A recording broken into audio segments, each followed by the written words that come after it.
की गिरफ्तारी अपराध के पश्चात, अपराध या कृत्य के पश्चात गिरफ्तारी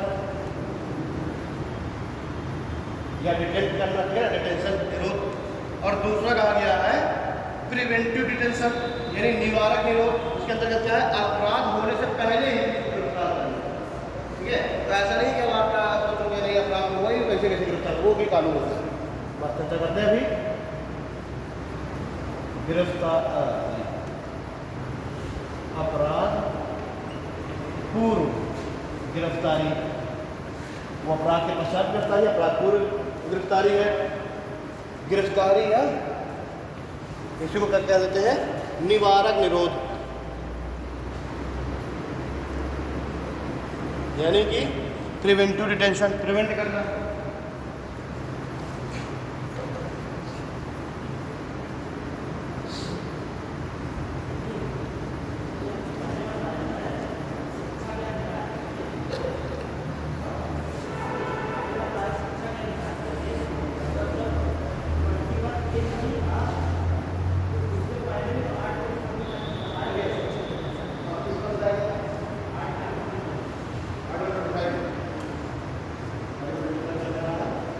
हाँ, कि जो है उसमें जो है धार्मिक सुरक्षा का अधिकार है ना, वो आर्टिकल 25 है, वो धार्मिक सुरक्षा का अधिकार आपको दे रहा है। यानी आप अपने धार्मिक वो क्या है, वो नीति निर्देशक तत्व है, वो क्या है, वो आपका वो मौलिक अधिकार नहीं है। यहाँ पे मौलिक अधिकार बनाया गया है। मौलिक अगर जो है सरकार आपको उस समय शिक्षा नहीं दे रही है तो सरकार के खिलाफ आप सुप्रीम कोर्ट नहीं जा सकते। भैया आप सरकार के खिलाफ सुप्रीम कोर्ट नहीं जा सकते, वो सरकार की मर्जी थी। सरकार अपनी जो उपलब्ध संसाधन है उनके आधार पर, सरकार अपने उपलब्ध जो संसाधन है, अपना जो बजट है उसके अनुसार कार्य करेगी। उसमें कोई भी किसी तरह की गिरफ्तारी या सुप्रीम कोर्ट इन्वॉल्व नहीं होगी। वो क्या है, वो नीति निर्देशक तत्व है, सरकार के द्वारा दिया जाने वाला आपको जो सुविधाएं हैं वो है। लेकिन 21A से क्या हो रहा है, इससे आपके मौलिक अधिकार हो गया कि अगर किसी बच्चे को 6 से 14 साल के बच्चे को अगर शिक्षा नहीं मिल रही है तो क्या है, वो सुप्रीम कोर्ट जा सकता है। सुप्रीम कोर्ट अब क्या करेगी, राज्य के ऊपर या फिर व्यक्ति विशेष के ऊपर ये क्या करेगी, जजमेंट जारी करेगी। और अब क्या है, अनिवार्य बना दिया गया। बातें दोनों समझ में आई? देख भाई, मौलिक सुप्रीम कोर्ट में आप किस आर्टिकल के थ्रू जा सकते हैं, किस पार्ट के थ्रू जा सकते हैं, मौलिक अधिकार के ना। नीति निर्देशक तत्व में ऐसी जबरदस्ती तो है नहीं। अगर उस समय माता पिता का भी मान लीजिए, माता पिता के लिए तो बाद में तोड़ा गया लास्ट में मौलिक कर्तव्य, क्या माता पिता को उस समय जेल हो सकती थी क्या? कोई कानून ही नहीं था कि उसके अधिकारों का उल्लंघन हुआ, जेल किस बात, वो कह देंगे नहीं हमारे पास पैसे नहीं, हम नहीं पढ़ाएंगे। सरकार कहती कि हमारे पास संसाधन नहीं, हम नहीं ये सुविधाएं दे सकते। पर ऐसा कोई फोर्सफुली नहीं था सर। दोनों में अंतर आप मुझे लगा समझ नहीं पा रहे। मौलिक अधिकारों को आपको किसी भी तरीके से मौलिक अधिकारों को छीना नहीं जा सकता है बिना संसद के द्वारा कानून बनाए। जबकि नीति निर्देशक तत्व मौलिक कर्तव्य इनको जो है मानने के लिए आप बाध्य नहीं है। मौलिक अधिकार कहीं ऊपर की अवधारणा है, इन दोनों से बहुत ऊंची अवधारणा है। नीति निर्देशक तत्व और मौलिक कर्तव्य से बहुत ऊपर की अवधारणा है। मौलिक अधिकार आपके फंडामेंटल राइट्स, इसको कोई भी व्यक्ति छीन नहीं सकता। उसके खिलाफ आप सुप्रीम कोर्ट जा सकते हैं। सुप्रीम कोर्ट आपकी संरक्षक है उन मामलों में, जबकि नीति निर्देशक तत्व और मौलिक कर्तव्यों में ऐसी कोई भी फाउंडेशन नहीं है। अब इससे ज्यादा देखिए मैं और भाई, उस समय DPSP में शामिल था, लेकिन अब इससे क्या किया गया कि मौलिक अधिकार को ही बना दिया गया है। यानी कहा गया कि अगर आपको शिक्षा नहीं मिल रही तो आप जी ही नहीं पा रहे हैं, आपकी क्या है, आपकी प्राण ही नहीं, आप मतलब अच्छे से जीवन ही नहीं व्यतीत कर पा रहे हैं। हाँ बताइए।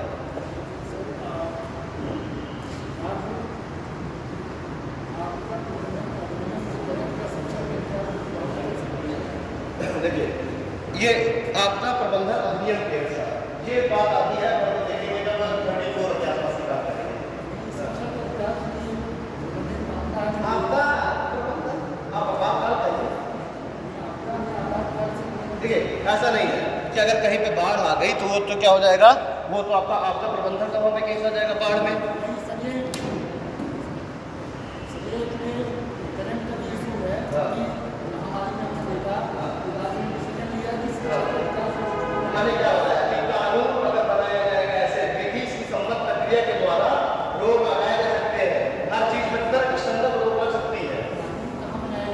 अरे एक बात बताओ, स्कूल खोल दिए जाए, व्यक्ति बड़ी कर जाए,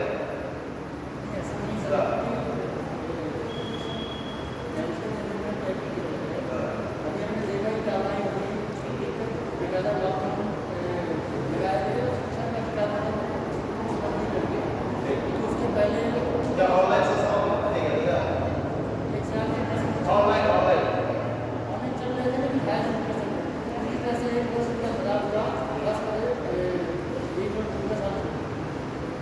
एक बात बताओ, जो तुमने बताया कि प्राइमरी लेवल या जूनियर लेवल, अभी तक ऐसी कोई संसाधन उपलब्ध नहीं थे, अभी तक कोई ऐसा नहीं ध्यान दे रहा था कि ऐसी समस्या नहीं आ जाएगी।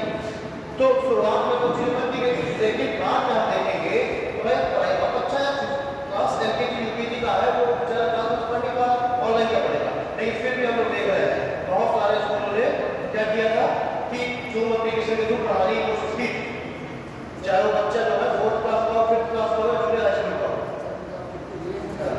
अब तो भाई हम क्लास के बाद बात करेंगे, ठीक है। तुम्हारा ऑब्जेक्टिव थोड़ा सा, मुझे भी तुम्हारा ऑब्जेक्टिव अभी मैं कैच नहीं कर पा रहा कि तुम्हारा ऑब्जेक्टिव क्या है, कि आपदा प्रबंधन के थ्रू हम लोग लगा सकते हैं कि नहीं।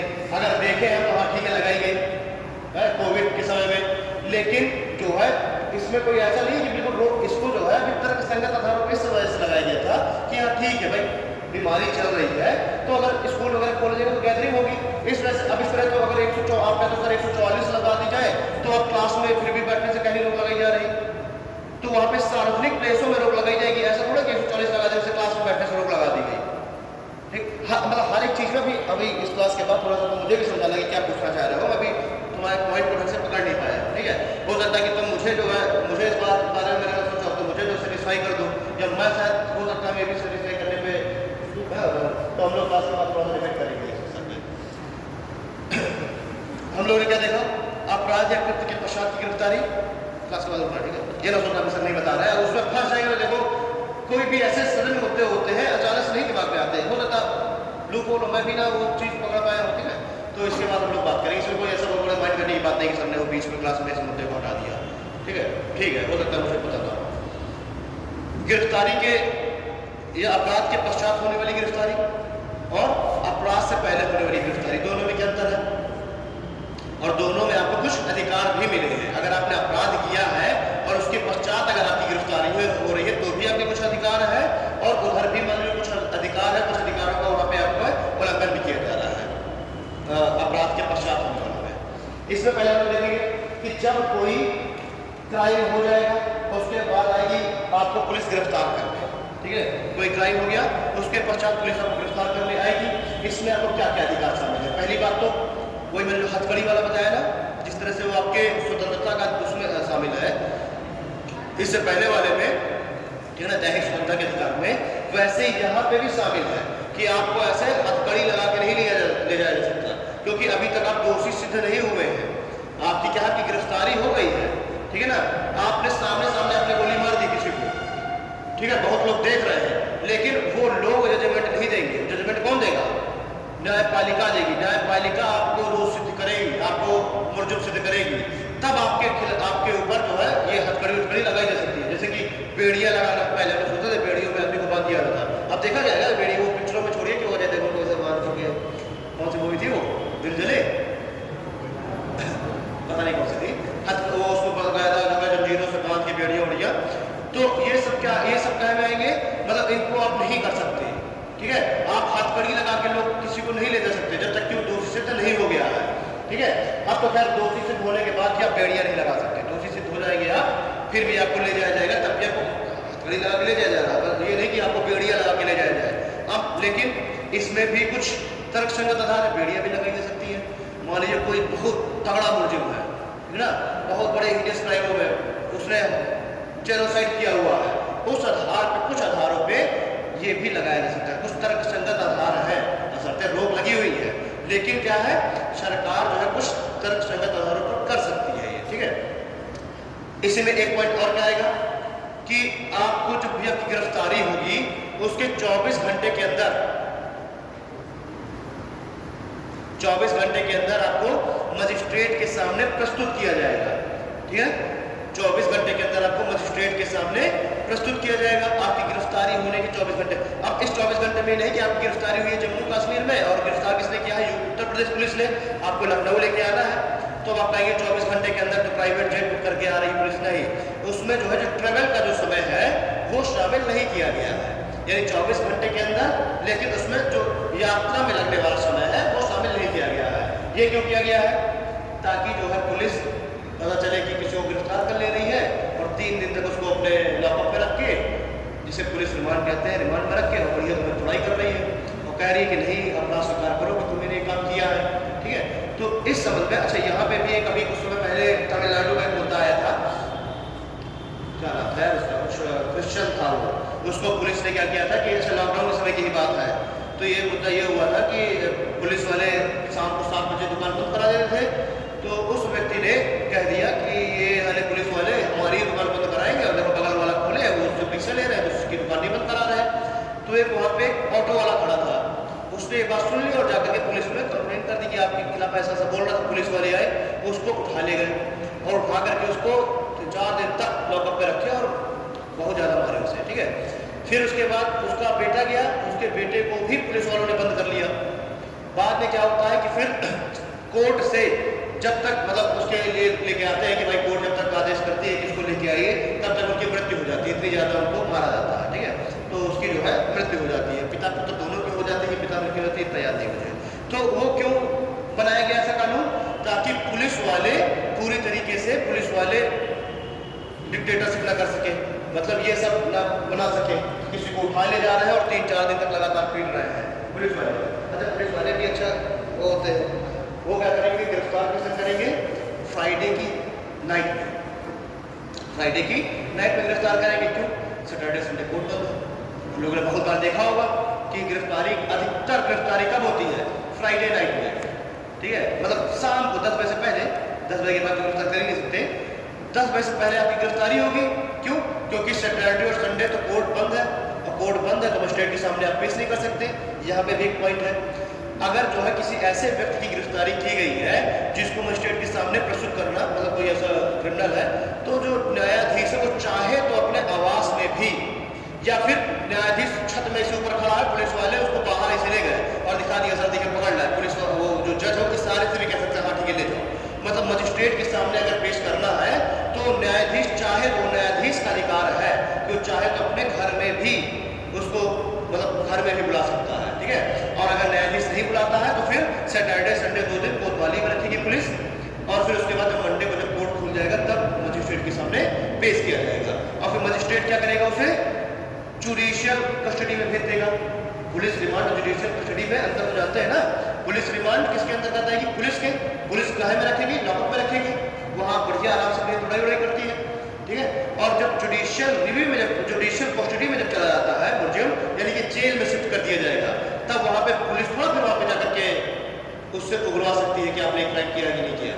दोनों में अंतर समझ आ रहा है, यानी 24 घंटे के अंदर आपको जज के सामने प्रस्तुत करना है मुजरिम को और फिर वो जज डिसाइड करेगा कि वो उस अपराधी को पुलिस को सौंप रहा है पुलिस रिमांड में, कि कहेगा कि जुडिशियल कस्टडी में उसको लिया जाए। एक चोर देखते हैं पुलिस वाले कहेंगे सर ये अपराधी जो है बहुत खूंखार है और हमें इसके खिलाफ सबूत इकट्ठे करने हैं, तो आप ऐसा करिए हमें पुलिस रिमांड कर दीजिए। पुलिस रिमांड 15 दिन की अधिकतम हो सकती है, पर जज क्या करेगा, 8 दिन 9 दिन 10 दिन जितना आवश्यक समझेगा जज पुलिस रिमांड में भेजेगा। अगर जज को ये नहीं आवश्यकता समझ में आ रही कि पुलिस रिमांड की कोई आवश्यकता है तो जज क्या कहेगा, नहीं ये जुडिशियल कस्टडी में ये व्यक्ति रहेगा। ठीक है, और पुलिस जो है अपना अलग तरीके से सबूत का प्रबंधन करे, क्योंकि जज भी जान रहा है कि इस व्यक्ति को पुलिस रिमांड में भेजने का मतलब है कि पुलिस के द्वारा 3rd डिग्री, लेकिन पुलिस ये थोड़ा कहेगी जज से कि नहीं सर हम इसके ऊपर 3rd डिग्री करके इसको एक्सेप्ट कराएंगे। वो तो 3rd डिग्री क्या है, इलीगल है। आपने बहुत बार देखा होगा कि तमाम पुलिस वाले मतलब पुलिस वालों के ऊपर केस हो जाता है, देखा नहीं देखा। अगर आपने जो है जज के सामने ये कंप्लेन की और जज ने मेडिकल टेस्ट वगैरह कराता है तुरंत जज, और अगर जो है पुलिस वाले ने अगर इवन एक थप्पड़ भी मारा है और मेडिकल उसमें आ जाता है मेडिकल में कि हाँ थप्पड़ मारा गया, तो उसमें भी पुलिस वाले के खिलाफ FIR होती है। ये बात सुन रहे, ठीक, तो क्या हो जाएगा इसमें, अपराध के पश्चात की गिरफ्तारी में क्या क्या हमने देख लिया, 24 घंटे के अंदर उसको प्रस्तुत करना मजिस्ट्रेट के सामने, जिसमें यात्रा का समय शामिल नहीं है। दूसरा, हथकड़ी लगा के नहीं ले जाया जा सकता, ठीक है। तीसरा क्या है, अपराध के कारण का बताना आवश्यक है। अब इसका मतलब ये नहीं कि पुलिस वाले को पकड़ने आए कि चलो यार कोतवाली तुम करा, नहीं, पहले कारण बताओ। कारण पूछना आपका अधिकार है, लेकिन ये क्या है, ये एक आइडियल बात है। रियल बात क्या है, पुलिस वाले तुम्हें 4 घंटा मारेंगे और तुम्हें उठा ले जाएंगे। होता है, स्वाभाविक सी बात है, इसमें हम लोग देखते हैं कि होता उल्लंघन। अब उसमें क्या करेंगे आप, चाहिए पहले कोर्ट जाइए, हाँ ठीक है केस चलेगा, आपको जो उसमें रिलीफ मिलेगी पक्का मिलेगी, ठीक। मतलब आपको गिरफ्तारी के कारण का बताना आवश्यक है, ठीक है। देखिए हमारे आसपास ये बहुत सारी चीज़ें घटती हैं, हमारे दोस्तों के साथ हुई, ऐसे घूमने गए थे तो पुलिस वालों ने उनको पकड़ लिया था, तो जो है मतलब वो भिड़ गए कि नहीं गिरफ्तारी का कारण बताओ। भाई हम स्वैच्छिक रूप से स्वतंत्र हैं कहीं भी घूमने के लिए। इलाहाबाद का जो कोई रहा होगा तो जानता है, जो पुराना जो पुल है उसका तिलेरगंज वाला, तो वो चर्चा है, उस पर जाने से रोक लगा रखी गई है। तो इसके बाद थोड़ी रोक लगा रखी गई है तो तुम आराम से वहाँ जाके घूमो। तो जब उन्होंने 2-4 कानून बताए तो फिर पुलिस वालों ने 2-4 घंटे मारा और उठा ले गए। अगर वो प्यार मोहब्बत से बात करते तो पुलिस वाले डर में पट के और छोड़ देते, पर उन्होंने क्या किया, अपने मौलिक अधिकारों को वहाँ पे हवाला देना प्रारंभ कर दिया कि आप हमें गिरफ्तारी के कारण को बताइए, आप इसे गिरफ्तार नहीं कर सकते।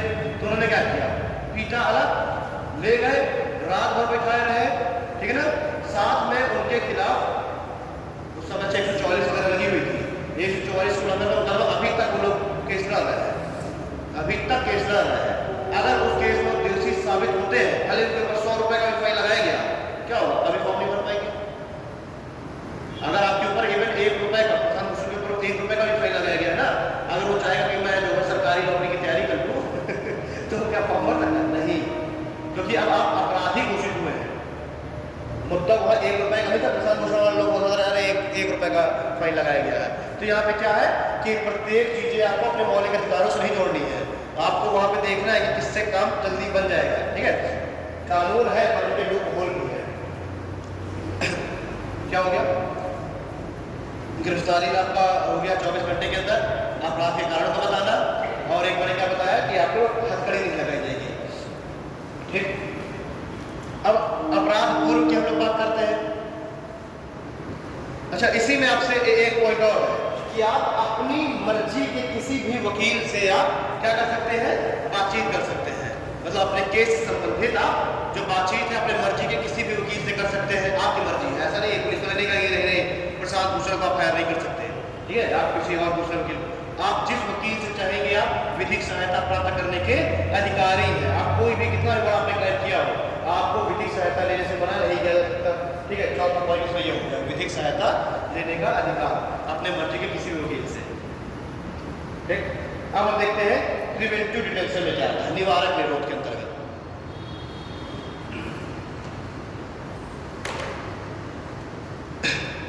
हमने निवारक निरोध के बहुत सारे केस देखे होंगे, बताऊंगा आपको, सब याद पता चल जाएगा। निवारक निरोध क्या होता है, यानी अगर सरकार को, पुलिस को, मतलब जो क्या है लॉ एंड ऑर्डर मेंटेन करने के लिए जो जिम्मेदार संस्थाएं हैं, उनको अगर ये एहसास हो जाए, ये समाधान हो जाए कि ऐसा कोई व्यक्ति है जो किसी मतलब आगे होने वाले किसी अपराध में वो लिप्त पाया जा सकता है, या फिर अगर वो बाहर रहा तो उसके कारण से उसके द्वारा कोई बहुत बड़ा अपराध किया जा सकता है या फिर कराया जा सकता है। मान के चलिए जम्मू कश्मीर में जब धारा 370 हटाई गई, सेक्शन 370 को, आर्टिकल 370, उसको हम लोग धारा 370 बोल देते हैं, वो गलत है, बिल्कुल से गलत है। वो आईपीसी की सेक्शन नहीं, वो क्या है हमारा आर्टिकल। जब आर्टिकल 370 को जब हटाया गया जम्मू एंड कश्मीर से, तो क्या किया गया था, जितने भी बड़े राजनेता थे उनको क्या कर दिया गया था, प्रिवेंटिव डिटेंशन के तहत उनको नजरबंद कर दिया गया था।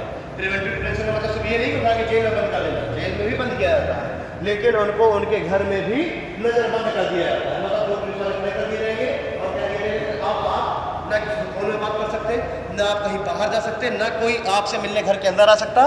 अब परिवार में जितने सदस्य हैं 2, 4, 6, 5, आप केवल आप ही लोग बैठ के आराम से बढ़िया टीवी देखिए, खाइए पिए, आराम करिए, बातचीत करिए, ठीक है। वो क्या होता है, नजरबंद करना। वहाँ हमने देखा महबूबा, मुफ्ती, जितने भी नबी वगैरह सबको क्या कर दिया गया था, सबको नजरबंद कर दिया क्यों?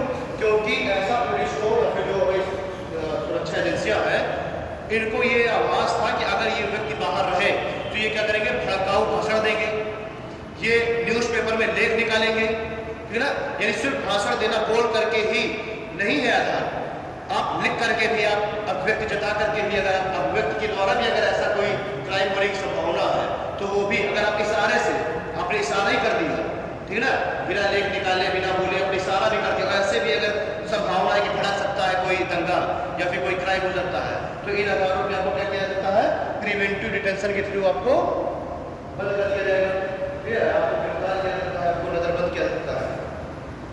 इसी के अंतर्गत निवारक निर्णय के अंतर्गत ही कुछ कानून आते हैं, जैसे कि अनलॉफुल जो प्रिवेंटिव एक्शन है, ठीक है ना, अनलॉफुल एक्ट प्रिवेंटिव एक्शन, ठीक है, एक वो कानून है। हम रासुका का नाम सुनते हैं, है ना, नेशनल सिक्योरिटी एक्ट, NSA, रासुका नाम सुनने में बड़ा खतरनाक रासुका।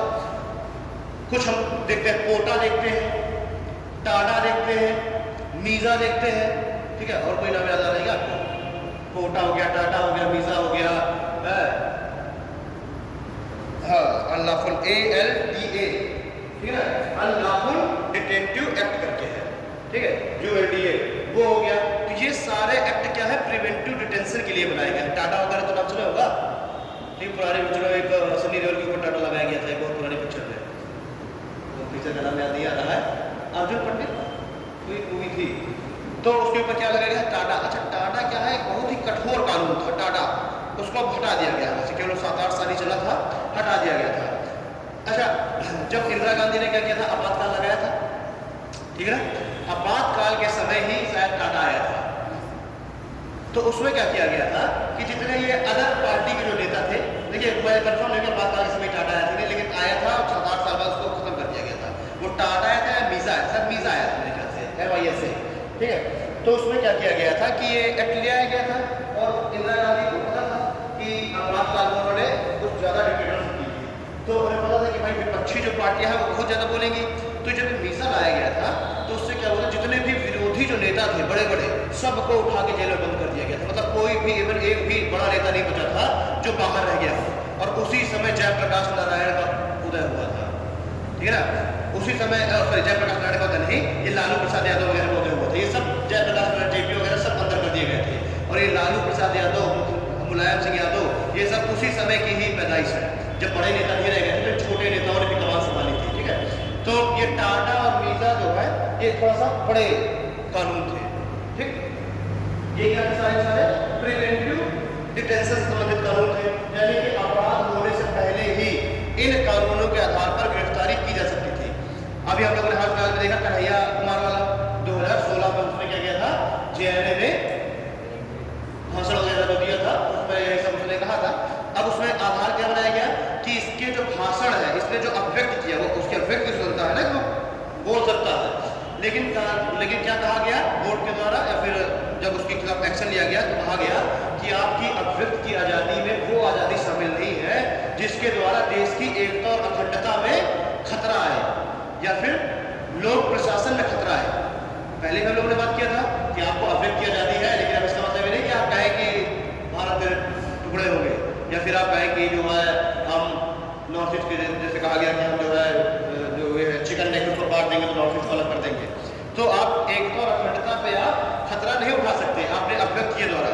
तो फिर क्या किया गया, कन्हैया कुमार के ऊपर रासुका लगाया गया, राष्ट्रीय सुरक्षा कानून, नेशनल सिक्योरिटी एक्ट। इसके आधार पर क्या किया गया था, इसके खिलाफ केस किया गया कन्हैया कुमार के। अभी वो चल रहा है न्यायालय में, ये सारी चीजें भी चल रही है, अभी उसको दोष सिद्ध नहीं किया गया है। जब दोष सिद्ध उसको कर दिया जाएगा तो फिर उसको जो है चुनाव लड़ने की रोक लगा दी गई है, तो नोटिस दें कि नाम से कोई दिक्कत नहीं है, वो प्रत्येक पार्टी में जा रहा है, सुन रहा है, व्यक्ति दे रहा है, भाषण दे रहा है, तो उसके खिलाफ क्या लगाया गया, कन्हैया कुमार के खिलाफ रासुका, राष्ट्रीय सुरक्षा कानून।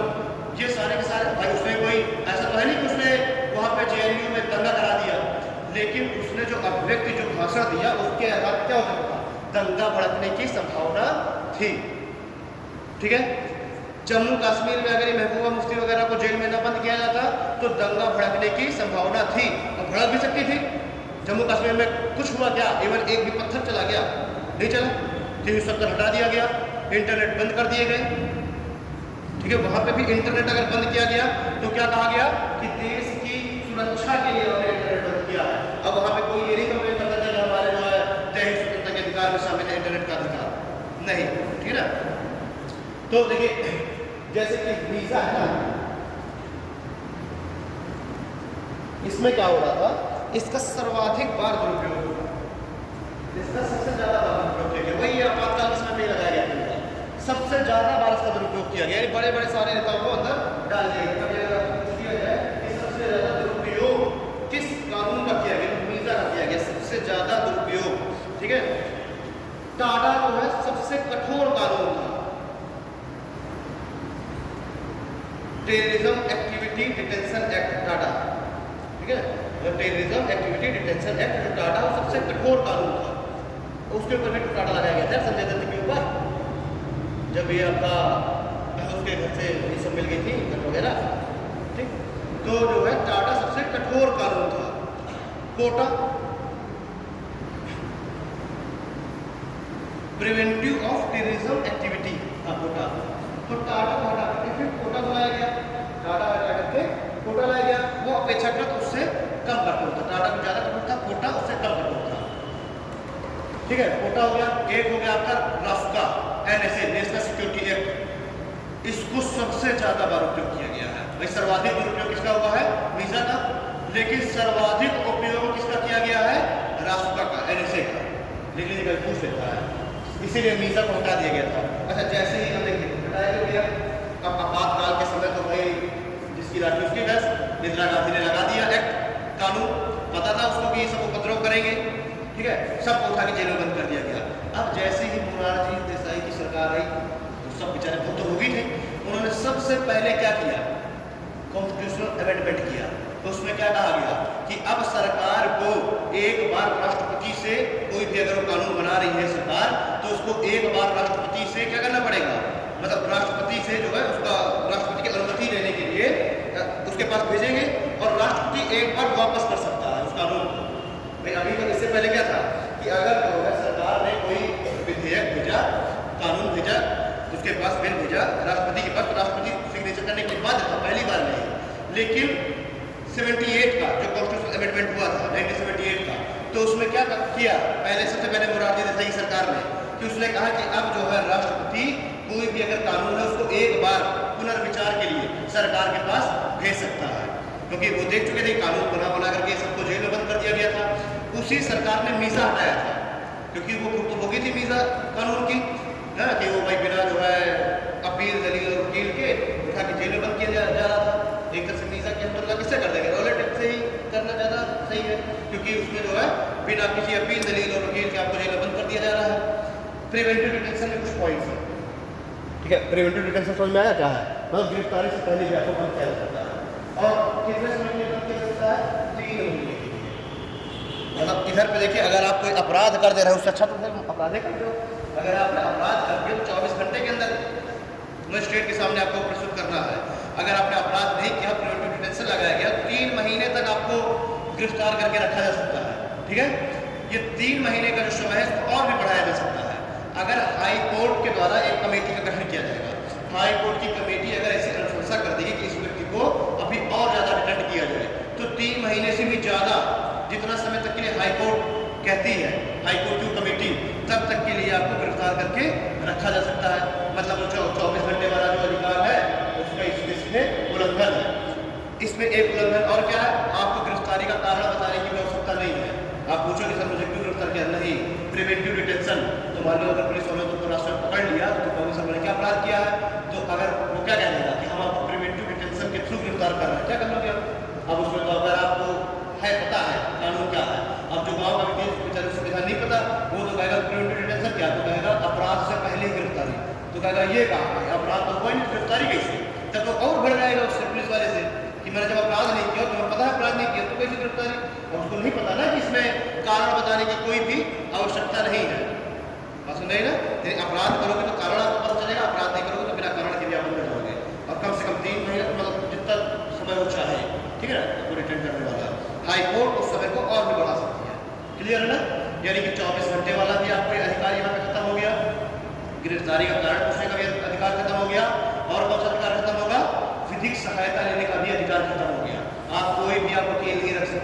मुझे प्रिवेंटिव डिटेंशन के थ्रू मुझको नजरबंद कर लिया गया, कि मुझको गिरफ्तार कर लिया गया है। तो ये सारे के सारे वायलेशन किससे कर रहे हैं?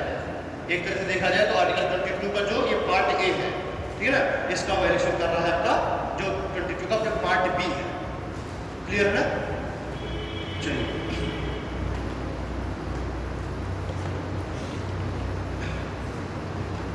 अभी इसमें रास्ता अभी भी चल रही है, तो आपसे पूछना चाहता है सबसे ज्यादा कौन से एक्ट के थ्रू गिरफ्तारी की जाती है प्रिवेंटिव डिटेंशन में? तो अभी सबसे ज्यादा जो परसेंटेज है वो रास्ता की है, NSA national security act.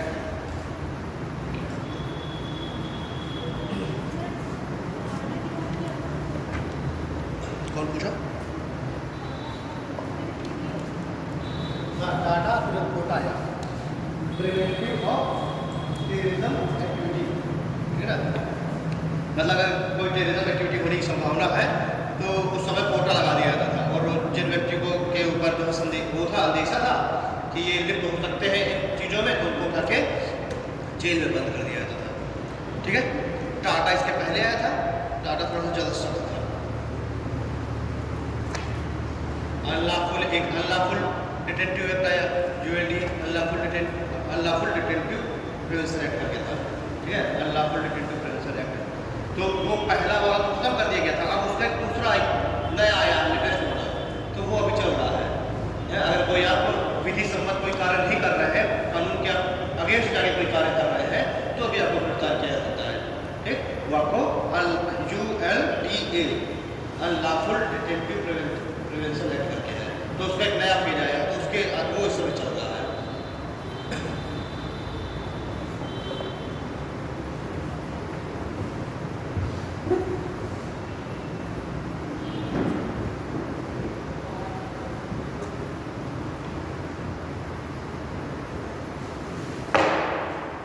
Article 22 के बाद हम लोग देखेंगे आप सीधे शोषण के विरुद्ध अधिकार, ये खत्म हो गया स्वतंत्रता का अधिकार। अब थर्ड में हम लोग क्या देखेंगे?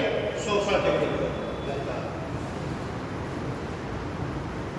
मतलब शोषण के विरुद्ध संरक्षण की स्वतंत्रता, ये हम कहते हैं शोषण के विरुद्ध अधिकार कहते हैं, एक्सप्लॉइटेशन।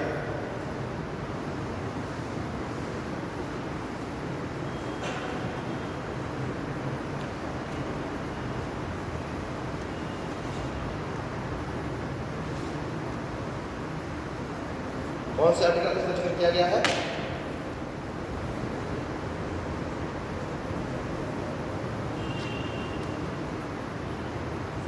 आर्टिकल 23 आर्टिकल 24 के अंतर्गत, ठीक है। शोषण के विरुद्ध अधिकार मतलब कोई भी व्यक्ति या राज्य, अभी जब सारे आर्टिकल हो जाएंगे तो थोड़ा सा हम चर्चा कर लेंगे कि कौन कौन से आर्टिकल्स हैं जो आपको किसी व्यक्ति से स्वतंत्रता प्रदान कराते हैं, या फिर कौन कौन से हैं जो राज्य के विरुद्ध आपको स्वतंत्रता प्रदान कर रहे हैं, या फिर कौन से ऐसे एक्ट हैं या आर्टिकल्स हैं जो क्या करते हैं आपको मतलब सिर्फ भारत के नागरिकों को ही प्राप्त है। जैसे अलग अलग है, जैसे कि अगर भारत के नागरिकों की अगर हम बात करते हैं तो भारत के नागरिकों को ही कौन कौन से अधिकार प्राप्त है, तो हम बात करेंगे आर्टिकल 15, 16, 19 और 29 और 30। ये 5 आर्टिकल है जो सिर्फ भारत के नागरिकों को ही प्राप्त है। कौन कौन से? लिख लो, लिख लो, पूछ लेता आर्टिकल 15, 16, 19, 29 एवं 30। ये क्या है? सिर्फ भारत के ही नागरिकों को प्राप्त है ये जो अधिकार है इन आर्टिकल के थ्रू। यानी विदेश का नागरिक अगर आकर के कहे कोई विदेशी आर्टिकल 29 के थ्रू कि मैं तो क्रिश्चियनिटी को मानता हूँ और मैं यहाँ आकर के क्या करूँगा, एक जो है शिक्षण संस्थान का मैं निर्माण करूँगा, तो क्या उसका अधिकार है क्या? नहीं। जो क्रिश्चियन भारत का निवासी होगा वो चाहेगा तो शिक्षण संस्थान की स्थापना कर सकता है। ठीक। आर्टिकल 19 में कोई विदेशी आएगा कहेगा कि मैं तो यहाँ के भाषण दूंगा, मुझे अभ्यर्थी सुनता है तो मिलेगी क्या? नहीं मिलेगी। विदेशी आगे के सूचना का अधिकार की मांग करेगा तो उसे सूचना दी जाएगी क्या? नहीं। विदेशी आकर के यहाँ नौकरी मांगेगा, नौकरी दी जाएगी क्या? नहीं। तो आर्टिकल 16 हो गया। विदेशी कहेगा कि धर्म, जाति, मूल, वंश व जन्म स्थान के आधार पर मुझसे भेदभाव न करो, आर्टिकल 15। तो क्या भेदभाव नहीं किया जाएगा क्या? नहीं किया जाएगा, यह विदेशी बस में आई। तो 15, 16, 19, 29 और 30 सिर्फ भारतीय नागरिकों को प्राप्त है। कौन कौन से ऐसे आर्टिकल हैं जो किसी व्यक्ति को, किन्हीं व्यक्ति विशेष से प्राप्त है?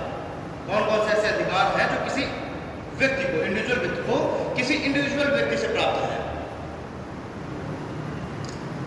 ऐसे में आ जाएगा आपका 15 हो गया, 17 हो गया, 17 का अंत भाई। अब उसमें क्या है, वो तो व्यक्ति विशेष के खिलाफ है ना, क्योंकि आपको गांव देहातों में हम लोग इस तरह देखें तो क्या होता है कि कोई व्यक्ति विशेष आपसे ये अस्पृश्यता है उसका भेदभाव करता है ना, अनटचेबिलिटी क्या है, कोई व्यक्ति विशेष करता है ना, तो क्या हो जाएगा, व्यक्ति विशेष के खिलाफ आपको प्राप्त अधिकार है।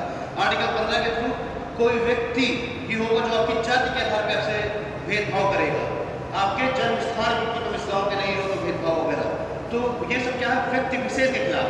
आर्टिकल 23, आर्टिकल 24 शोषण के विरुद्ध अधिकार। शोषण आपका कौन करेगा, कोई व्यक्ति विशेष ही तो करेगा, मतलब राज्य भी करेगा शोषण और व्यक्ति विशेष।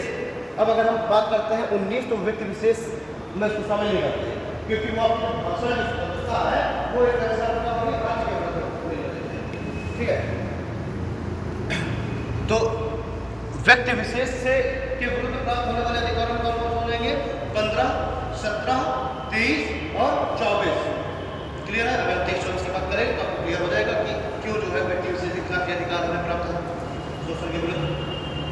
आपातकाल के समय भी कौन से आर्टिकल्स बने रहेंगे जिनको नहीं हटाया जा सकता, 20 और 21, ठीक है ना, 20 और 21, यानी कि आपातकाल अगर लगेगा उस समय भी ये नहीं कहा जा सकता आपातकाल लगा बढ़िया अब तो तुम जो है इस जुर्म को स्वीकार नहीं, आप अपने खिलाफ आप सबूत दीजिए, खुद अपने खिलाफ आप अपना जो है जो आपने अपराध किया उसको सिद्ध करिए। नहीं, अपराध में दोषी के संबंध में संरक्षण है ना, ठीक, आर्टिकल 20 में, तो वहां पे भी नहीं कहा जा सकता। आपातकाल भी लगा होगा तब भी आपकी ब्रेन मैपिंग नहीं कराई जा सकती, लाइट डिटेक्टर टेस्ट नहीं कराया जा सकता, पर वहां पे भी लोग बोल रहे हैं कोई अपराधी है, हीनियस क्राइम में संबंधित है, ठीक, अब वो थोड़ा तो बता रहे हैं कि नहीं मैंने ये जेनोसाइड वगैरह किया, मैंने इतना बड़ा मैंने जो है दंगा भड़काया है, नहीं बताएगा। मैंने इतने सारे कोई सीरियल किलर है वो क्या बताएगा है? वो तो जो है नहीं बताएगा। तो उस कंडीशन में क्या है कि सरकार मतलब कुछ कानून के आधार पर क्या किया जाता है, lie detector test, brain mapping कराई जा सकती है। मैंने कल बताया था ना कि नहीं कराया जाता है, तो मैंने बताया कि लेकिन लोग वो नहीं, मतलब एक कुछ न कुछ जो आपकी रीजनेबल रिस्ट्रिक्शन है तो है, तो ये क्या है, एक रीजनेबल रिस्ट्रिक्शन है कि कोई अगर सीरियल किलर है, बहुत बड़ा अपराधी है, तो उसका लाइव डिटेक्टर कराया जाता है। अब उसमें नहीं कि वो कहे कि हाँ ठीक है मेरी मर्जी है तब आप करेंगे, नहीं, क्योंकि मर्जी देगा ही नहीं, क्लियर है। अब ये नहीं कि तुमने चोरी कर लिया, तुमने किसी के ऊपर डाक मार दिया और पुलिस वाले तुम्हारा लाइव डिटेक्टर टेस्ट कराने लग जाए कि लाइव डिटेक्टर टेस्ट के बाद तुम्हारा तुमने थप्पड़ मारा कि मारा, छोटे अपराध में नहीं, ही बड़े अपराध में।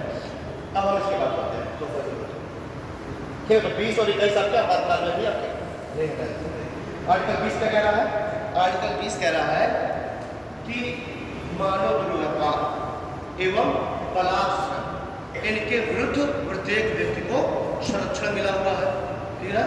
मानव दुर्व्यवहार एवं बलात्कार के विरुद्ध संरक्षण मिला हुआ है। देखिए ये व्यक्ति विशेष को भी मिल रहा है ना, और एक तरह से राज्य के विरुद्ध भी मिल रहा है, व्यक्ति विशेष के विरुद्ध भी मिल रहा है, राज्य के विरुद्ध भी मिल रहा है। ना ही राज्य ह्यूमन ट्रैफिकिंग कर सकती, ठीक है ना, ना ही राज्य प्रोस्टिट्यूशन को बढ़ावा दे सकती टैक्स वगैरह लगा के, और ना ही कोई व्यक्ति विशेष ये काम कर सकता, ना ही राज्य बलात्श्रम करा सकती, यहाँ पे ना ही राज्य बलात्श्रम करा सकती कि आपसे क्या ऐसा होगा है क्या, अब हमसे पढ़वा लिया जा रहा है तो ऐसा होगा क्या कि आपको पैसा नहीं मिला कि आपने आपकी मजदूरी पढ़ा दी, नहीं, हमारा ये क्या हो जाएगा एक तरह से, देखिए जबरदस्ती, अभी बेगार में अंतर है, बलात्श्रम में अंतर है। बलात्श्रम का मतलब है जबरदस्ती पढ़वाना, कैसा है कि अगर हमारी इच्छा नहीं है तो फिर भी जबरदस्ती कहा जाएगा कि आपको पढ़ाने जाना है, ठीक। लेकिन यहाँ पर भी हम लोग देखते हैं कि कहीं ना कहीं उल्लंघन इसका इन चीजों का क्या हो गया, आपके नजरिए में क्या है बलात्श्रम सबसे पीछे, हाँ, तो ऐसे नहीं, जब नहीं पता तो फिर उससे बगल से कहे बात कर रहे हो, जब तो ऐसे बात गिरा देता है। अब अगर बलात्संग पता है तुमको, बलात्संग आराम से पता है, पर क्या हो रहा है कि बोलने की हिम्मत नहीं पड़ रही है खड़े होने की, ओके, और वहां जब हिम्मत नहीं पड़ रही है बोलने की, मैं यहाँ खड़ा कर दूंगा तो बिल्कुल ना बता पाऊंगा, कतई मुझसे आवाजें ना निकलेगी, गारंटी है इस बात की। पाँव अलग कांपेंगे, इसे डिस्को करेंगे पैर, अगर यहाँ खड़े करके कह दिया बलात्संग, बलात्संग जब तुम्हें बलात्संग नहीं पता है तो फिर छोड़ो, तुम पढ़ाई यूपीएससी की, नाम से ही पता चल रहा है बलात्संग यानी जबरदस्ती में कराया गया तुम्हारा परिश्रम,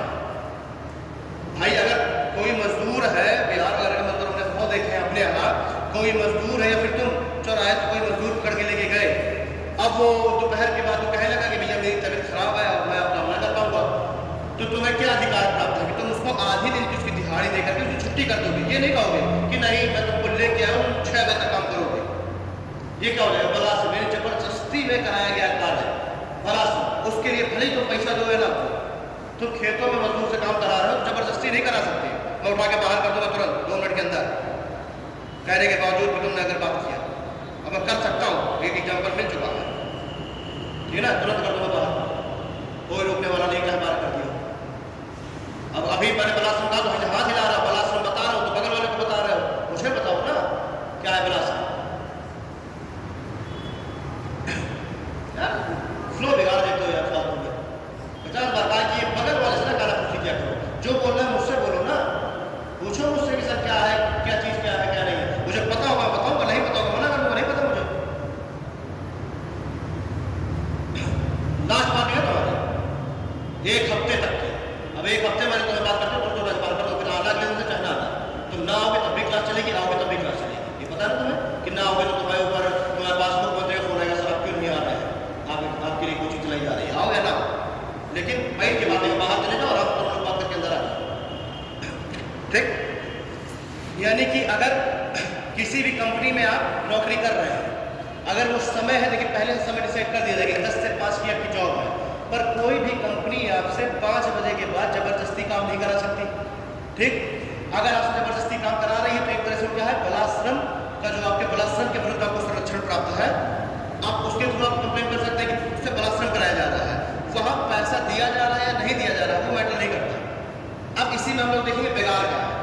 आपसे 5 बजे तक तो आपसे काम कराया जा रहा है, आपका जो रेगुलेटर है उसमें लिखा हुआ 10 से 5 आपको काम कराया जाएगा, पर कंपनी पता चले किसी सर्कुलर पास कर दे कि अब 5 बजे से लेकर 7 बजे तक भी प्रत्येक एम्प्लॉय को काम करना है, ठीक है, और उसके लिए कोई सैलरी भी नहीं दी जा रही। भाई सैलरी दी जा रही होती तो लोग फिर भी सोच लेते हैं कि चलो ठीक है एक्स्ट्रा 800 काम करेंगे, 1000 रुपये घंटा हमको मिलेगा, ठीक है, जैसे विप्रो वगैरह में होता है, आराम से जितना आप चाहें आप कर सकते हैं। तो लोग क्या करते हैं कि वो जो वहाँ के एम्प्लॉय है मोस्टली वो ऑफिस में पड़े रहते हैं, इतनी बढ़िया वहाँ फैसिलिटी है तो क्या करेंगे घर जा करके, भाई भूख लगी, खाना है, नाश्ता पानी सब कुछ है वहाँ पे, आराम से। वो ऐसा नहीं कि आपको अपने टेबल पर बैठ के काम करना है, आराम से जब आपकी इच्छा करे वहाँ बैठ के काम कर सकते हैं, गूगल वगैरह होता है यही है, ठीक है, कोई ऐसा कंडीशन नहीं है।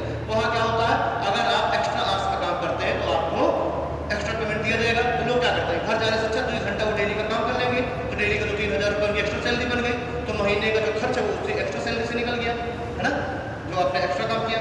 लेकिन अगर 5 से 7 का कोई कानून बना दिया गया कि नहीं तुम्हें 5 से 7 काम करने करना, उसके लिए कोई सैलरी भी नहीं है, तो कोई काम करना चाहेगा क्या? नहीं, वो कहे में आ जाएगा, बेकार में आ जाएगा। वो क्या है?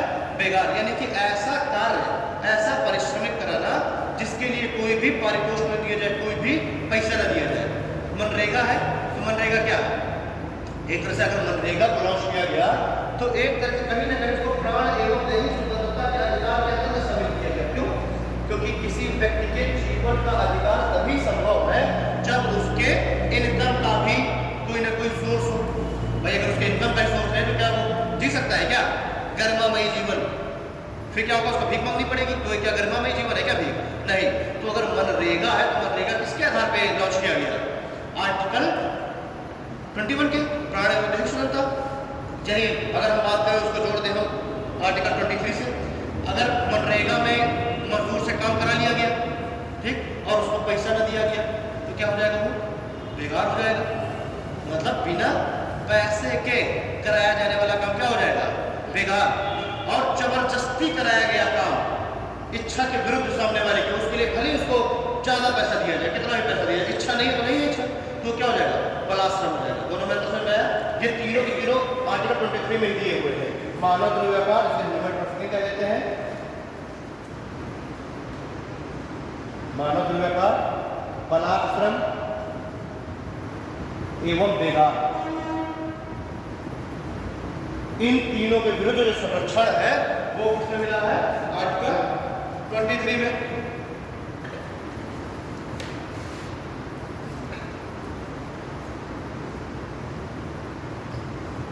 ठीक, बात करते हैं हम लोग मानव दुर्व्यवहार, ह्यूमन ट्रैफिकिंग।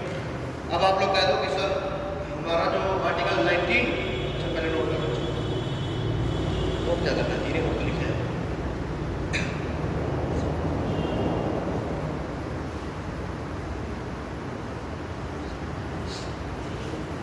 समय कहाँ रह गया है? मैं अपना वो वाला समय लेके पढ़ा रहा हूँ, क्योंकि मैं 11:30 तक पढ़ा था, 11:30 तक 45 होता है। मानो तो बात को समझ लिया होता है।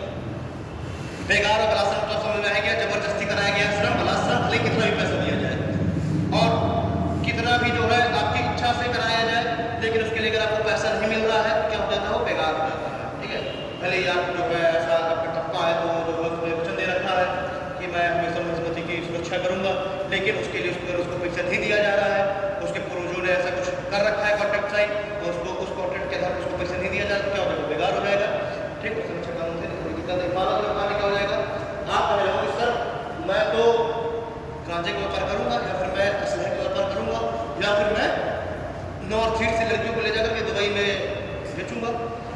ये क्या है, ये मेरे आर्टिकल 19 क्लॉज 1 सब क्लॉज जी के आधार पर मुझको मिला हुआ है कि मैं कोई भी व्यापार चाहूँ, कोई भी रोजगार चाहूँ, कोई भी वृत्ति चाहूँ, मैं अपना सकता हूँ। तो क्या अपना सकते हैं क्या? नहीं।